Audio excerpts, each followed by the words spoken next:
history is the present and history is the future.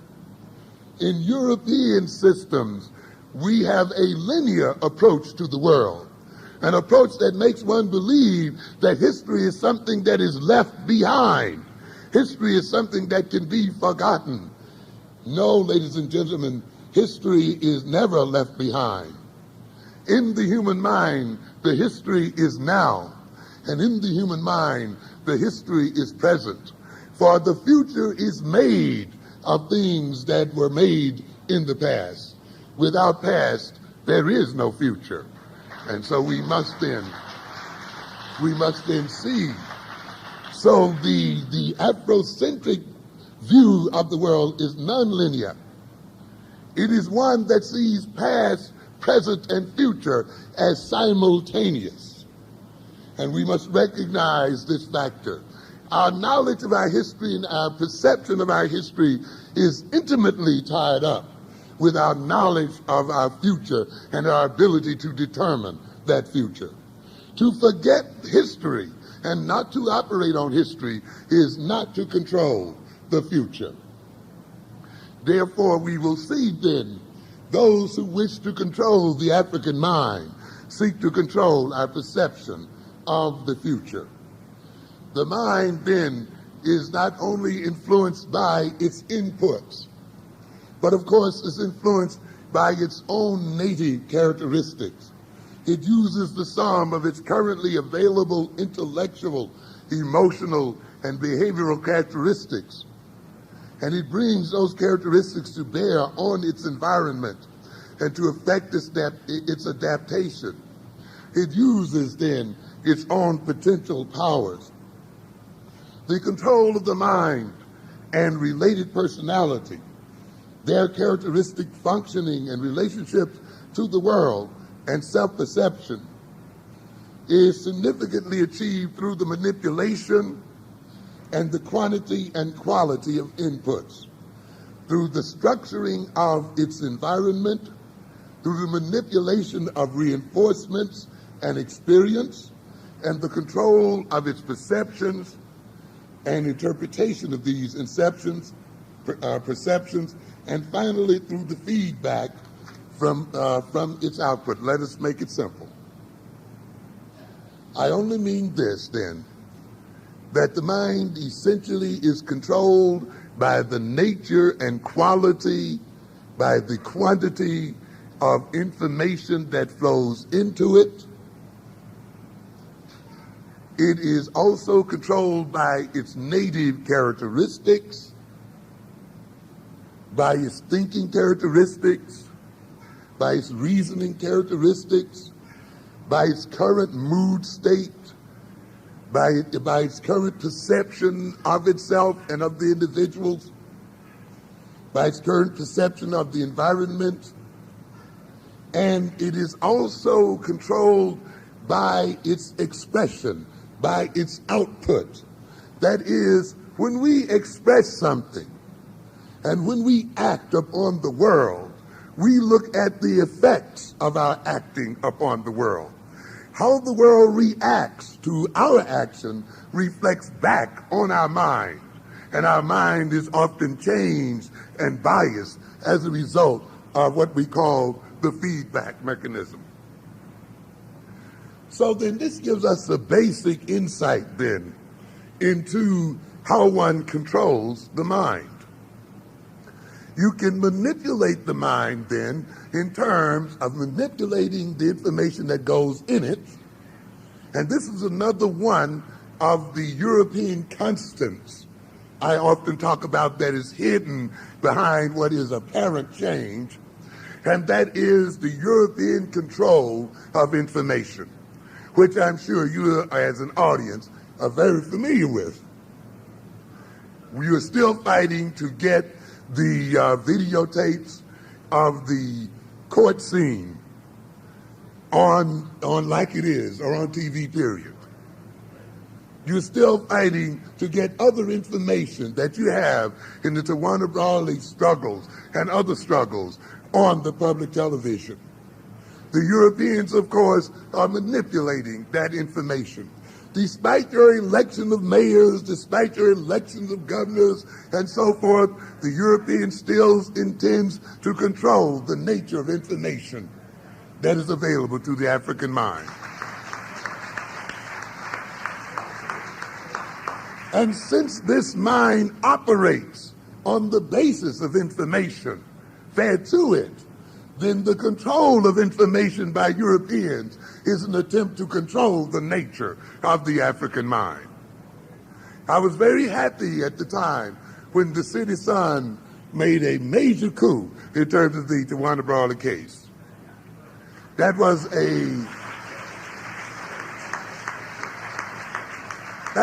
a monumental event, ladies and gentlemen. I hope that you recognize the great historical value of that situation. For the first time, a black newspaper, I may not say the first time, but at least the first time in current history, a black newspaper threatened to become an authority within itself.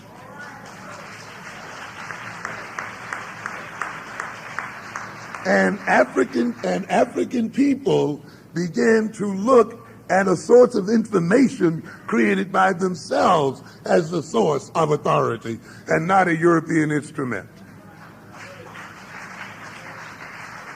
Because it becomes very, very dangerous to the status quo when we begin to listen and follow our own authority and our own sources of information. And you can see then the New York Times as it attempted to take back the authority that it had lost through the City Sun, through either the ignoring of that information or by this 2 or 3 page spread that it made concerning these so-called grand jury findings. But it had been wounded, and we must continue to wound it until it is ultimately destroyed.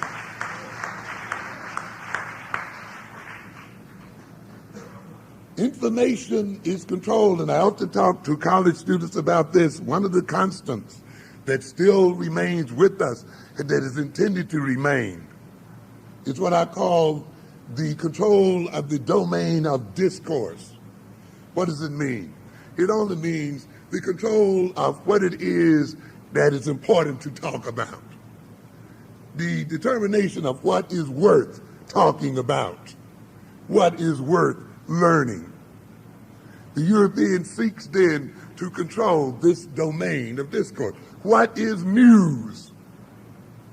You know, the New York Times then sees itself as what, the paper of record and this and that, which means in a way that it is not news until the New York Times says it's news.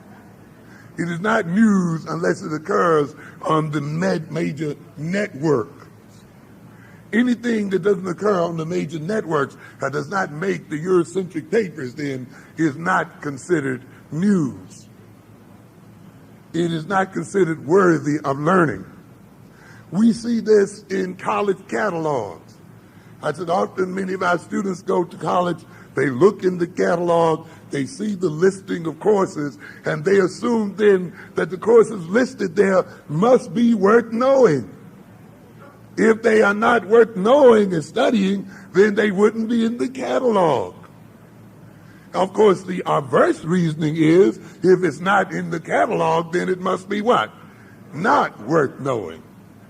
Is it no coincidence then that the things that are most pertinent to our advancement and liberation as a people is left out of the college catalog, is left out of the news, which then subtly creates in our minds that news that is important to us, news that is relative to us, is unimportant and not worth knowing. So the very design of the catalog, the very news stories that appear in the paper, the very news stories that are projected on the television set create a value system in and of themselves. And the very fact then that certain things are called news and other things are not, then biases information and ultimately biases the very nature of our minds.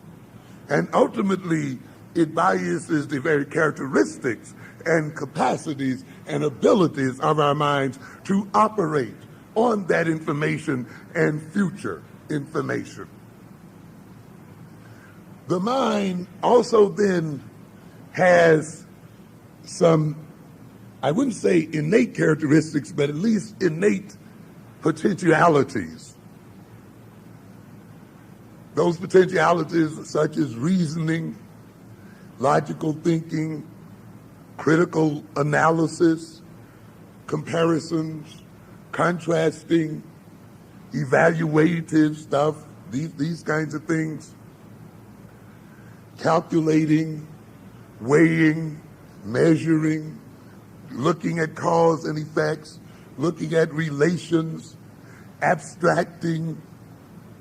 Those characteristics are the very operation the mind uses to operate on the world itself, to operate on information, to transform information, to synthesize information, to store information, to compare information, to use information that is ultimately projected in behavior and ultimately projected on the environment. A mind then that cannot look at implications and develop implications, a mind then that cannot perform simple syllogistic reasoning, a mind that cannot perform comparisons, a mind that cannot contrast, a mind that cannot calculate, weigh, and measure, a mind that cannot determine causes and effects, a mind that cannot determine relationships, a mind that cannot perform organization, a mind that cannot perform planning, a mind that cannot evaluate its effect upon the world is a mind then that has no real influence upon the world, and is a mind that has lost control of itself, and is a mind that cannot protect the interests of the personality and the person in which it is a part. This type of mind, this type of structuring is the result, to a good extent, of the nature of the inputs of the mind. And is a nature then, as I said earlier, of the kind of conditions under which the mind operates and lives and exists. One of the reasons then our children have problems often in their thinking skills and reasoning skills. As a side here, I'll say for a moment that we as people can only be in the condition we are in as a result of being robbed of our common sense, as a result of being robbed of our thinking skills, as a result of being emotional and not reasonable, so that our behavior can come under the control of reason and logic, under the control of critical analysis of possibilities and probabilities.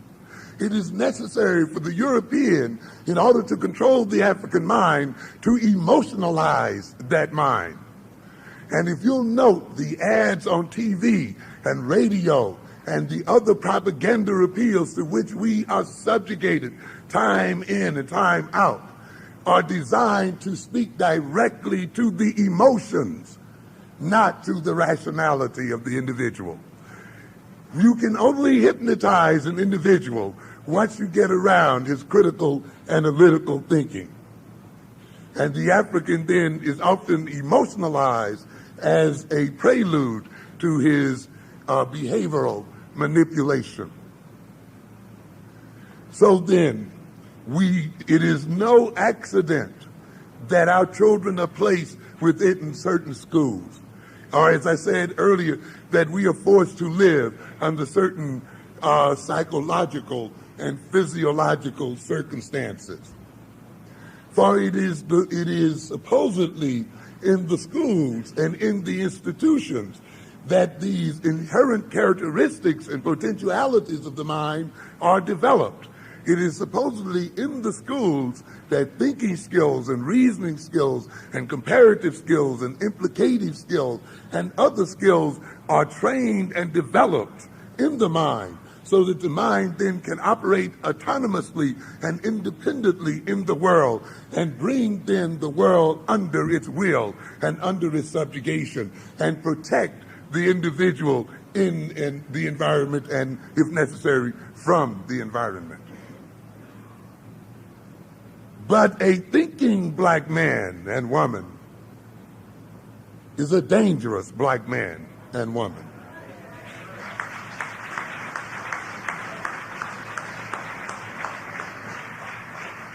I have to tell you again and again that all of the institutions of the society, I don't care whether you're talking about the family institution, the so-called criminal justice institution, the so-called religious institution, the health institutions, the educational institutions, the economic institutions, all of them have one thing in common, and that is maintaining European domination.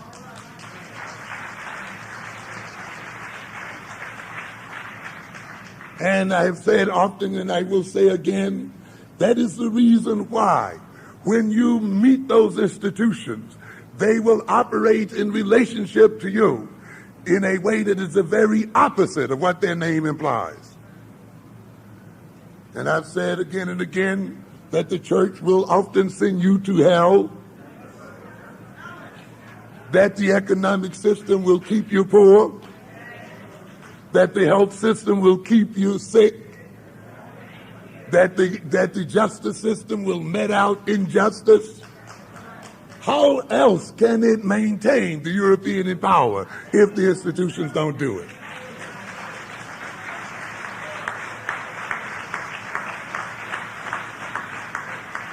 And I'm surprised by how often we are surprised as to why our children are not learning in these schools.